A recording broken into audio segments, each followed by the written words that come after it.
look, human beings, we can't help ourselves but compare ourselves to others. And comparison is the deadliest thing we can do to ourselves, because we will always come up short. And Right. all it does is exaggerate all of our insecurities. It's okay to enjoy other people's success, but you let them live their lives and you live your life. Oh, and by the way, they're curating their social media. That's not really their life. And so you're making decisions based on how you feel, based on their curated things. I know, I've talked to so many millennials. I know somebody who's out of work, really depressed, and yet she goes and does all these things so she has the appearance of this amazing, successful life.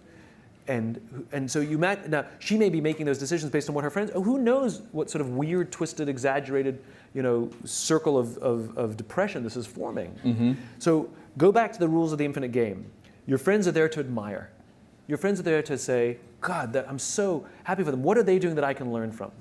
I'll give you an example. So we can all fall into this trap. So in my business, authors and speakers and folks like us, we're all comparing ourselves to each other, and sometimes it can get silly and competitive.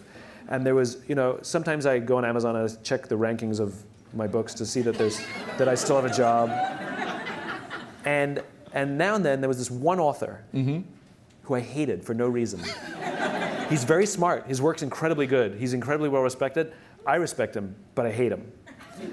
And I would check the rankings of his books. And when I was ahead, I'd be like, yes. And when he was ahead, I was like, right? It would drive me crazy. And I had this weird abstract competition. Same thing, right? Social media happened to be Amazon rankings. Right.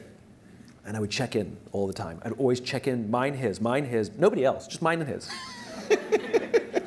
Anyway, we were, I was at an event and we were interviewed together on the same stage.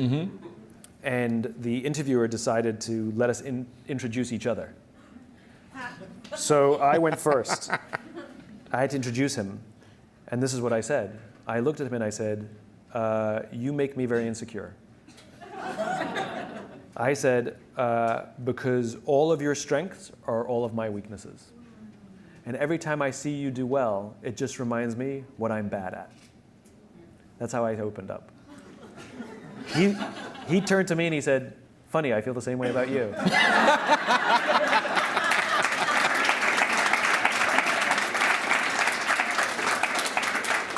And now we love each other. Because I realized that he's really good at what I'm bad at.